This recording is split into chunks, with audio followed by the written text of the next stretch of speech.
এবং পর্দার আড়ালে উপস্থিত আছেন আমার মা ও বোনেরা, সকলের খেদমতে আমার সালাম। আসসালামু আলাইকুম রাহমাতুল্লাহি ওয়া বারাকাতুহু। সালাম দিয়েছি, সালাম অর্থাৎ সালাম মানে কি? সালাম মানে কি? শান্তি বর্ষিত হোক। অর্থাৎ আমি আপনাকে দোয়া করলাম যে আপনার উপরে শান্তি বর্ষিত হোক। আবার আপনি বলবেন ওয়ালাইকুম আসসালাম, আপনার উপরেও কি হোক? শান্তি বর্ষিত হোক। তাহলে আমি আর আপনি যদি উভয়ের জন্য দোয়া করি, তাহলে কি এই পৃথিবীতে হাহাকার, মারামারি, কাটাকাটি, হাইজে এরকম থাকতে পারে? কখনো না। তার কারণ এই সালামের প্রচলনটাই যদি আমাদের ভিতরে থাকে একে অপরের প্রতি, তাহলে আমাদের ভিতরে কোনো বিদ্বেষ থাকতে পারে না, ঠিক না? এই জন্য আমি সালাম দিয়েছি, আপনারা কিন্তু তেমন জবাব আমাকে দেন নাই।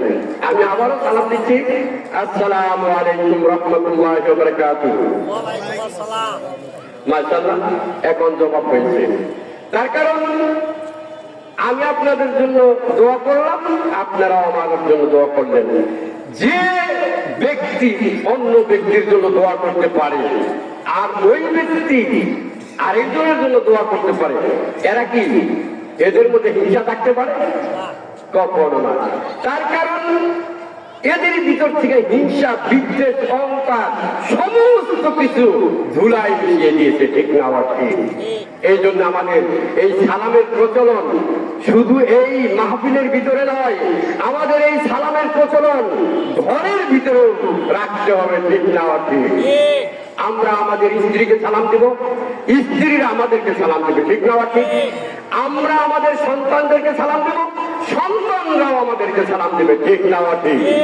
তার কারণ হল এইটা আমরা কখনো ভাববো না যে আমার সন্তান ছোট, আমি মুরব্বী মানুষ, আমি বাবা, আমার সন্তানটা আগে আমাকে সালাম দেবে, এটা না। তার কারণ সালাম যে আগে দিতে পারবে সেই ভালো, ঠিক না? এই জন্য আমরা আমাদের ঘরের ভিতরে কি করব? সালামের প্রচলন করতে পারবো না ইনশাআল্লাহ? অবশ্যই আমরা করব। আল্লাহ রাব্বুল আলামিন বলেন, ইন্নাদ-দীনা ইনদাল্লাহিল ইসলাম, এই ইসলাম ধর্ম, দিন ইসলামটা আমি আল্লাহর কাছে মনোনীত ধর্ম, ঠিক না? আল্লাহর কাছে কি একটা মনোনীত ধর্ম, ইসলাম ধর্মটা আল্লাহর মনোনীত ধর্ম। এই বিশ্ব ভূমণ্ডলের মধ্যে প্রধান তিনটা ধর্ম রয়েছে। কয়টা? প্রধান তিনটা ধর্ম। একটা হলো হিন্দু ধর্ম, একটা হলো খ্রিস্টান ধর্ম, আর একটা হলো ইসলাম ধর্ম, ঠিক না? এই তিনটা ধর্মের ভিতরে আল্লাহ রাব্বুল আলামিন দুইটা ধর্মকে ডিলিট করে দিয়েছেন আর একটা ধর্মকে মনোনীত করে নিয়েছেন, যার নাম হলো ইন্নাদ-দীনা ইনদাল্লাহিল ইসলাম। বলেন মারহাবা। তাহলে এই ইসলামের ভিতরে আমরা যারা আছি, ইসলামের মধ্যে যারা আমরা থাকবো, এই ইসলামের মধ্যে যা আমরা বসবাস করব, আমাদের ভিতরে হিংসা থাকা যাবে না, আমাদের ভিতরে বিদ্বেষ থাকা যাবে না, আমাদের মধ্যে অহংকার, মারামারি, কাটাকাটি থাকা যাবে না, ঠিক না? আল্লাহ বলতেছেন, এই ইসলাম ধর্মের ভিতরে যে দাখিল করবে, এই ইসলাম ধর্মের ভিতরে যে প্রবেশ করবে, আমার মনোযোগ ধর্মের ভিতরে যে আঁকড়িয়ে রাখবে, আমি তাকে ভালোবেসে জান্নাতে দিয়ে দিব। বলেন মারহাবা। তাহলে এখন এই ইসলাম ধর্মের ভিতরে যদি আমরা থাকি, তাহলে আমরা আল্লাহর মনোনীত বান্দা হয়ে গেলাম, ঠিক না? ঠিক। আল্লাহ বলেছেন যে ইসলাম ধর্মের ভিতরে যে থাকবে সে আমার মনোনীত বান্দা হয়ে যাবে। আর ইহুদিবাদ, খ্রিস্টবাদ, এগুলো সব কিছু আমি কি করে দিলাম? ডিলিট করে দিলাম। এগুলো আমি কি করলাম? বাদ দিয়ে দিলাম, ঠিক না? ঠিক। বন্ধুগণ আমার, গভীর খেয়াল করে শুনতে হবে। আল্লাহ রাব্বুল আলামিন এই যে কোরআনটা নাযিল করেছেন, এই কোরআন নাযিল করে দিয়ে বলেছেন, সূরা কামারের ভিতরে 4 জায়গায় 4টি আয়াত বলেছেন, ওয়ালাকাদ ইয়াসসারনাল কুরআনা লিযিকরি ফাহাল মিন মুযাক্কিরিন।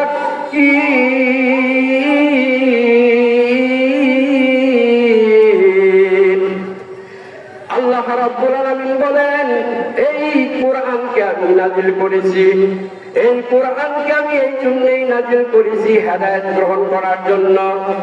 কে আছো তোমরা হেদায়েত গ্রহণ করো? আমি দুনিয়ার জমিনে কোরআনকেও এইরকম আদেশ দিয়ে পাঠাই নাই, কোন রাসূল নবীকেও এইভাবে আদেশ দিয়ে পাঠাই নাই যে তোমরা এদেরকে মেরে, এদেরকে ডান্ডা মেরে মেরে ইসলামের দিকে নিয়ে আসো। এই ইসলামের মধ্যে আমি আল্লাহ নিজে আনবো এবং এই কোরআনের দায়িত্ব আমি আল্লাহ নিজে নিয়ে নেব। বলেন সুবহানাল্লাহ। তাহলে এই ইসলামের দায়িত্ব কে নিয়েছেন? আল্লাহ। কোরআনের দায়িত্ব কে নিয়েছেন? আল্লাহ। তাহলে এখন কোরআন এবং ইসলামের দায়িত্ব যদি আল্লাহ নিয়ে থাকেন, তাহলে আমরা যদি হাজারো চেষ্টা করি, আমরা কি সেটা টপকিয়ে যাইতে পারবো? আর যদি আমরা একেবারে শুয়ে বয়ে থাকি, কিচ্ছু করলাম না, কিচ্ছুই করলাম না, তাহলে যদি আমরা কিছু না করি, আল্লাহ বলছেন তোমাদেরকে আমি একটা কাজ দিয়েছি, সেটা হলো তোমরা দাওয়াত দিবা, ঘরে ঘরে সেই জিনিসগুলো পৌঁছে দিবা। সে গ্রহণ করার দায়িত্ব আমি আল্লাহ। গ্রহণ করার দায়িত্ব কে? আল্লাহ। তাহলে আমার আর আপনার দায়িত্ব হলো, আপনার ছেলেকে বলতে হবে, বাবা তুমি নামাজ পড়ো, ঠিক না ঠিক? বাবা তুমি কোরআন পড়ো। স্ত্রীকে বলতে হবে, তুমি নামাজ পড়ো, কোরআন তেলাওয়াত করো। এটা কি আমাদের? এটা আমাদের দায়িত্ব। এটা আমাদের কি দায়িত্ব। এখন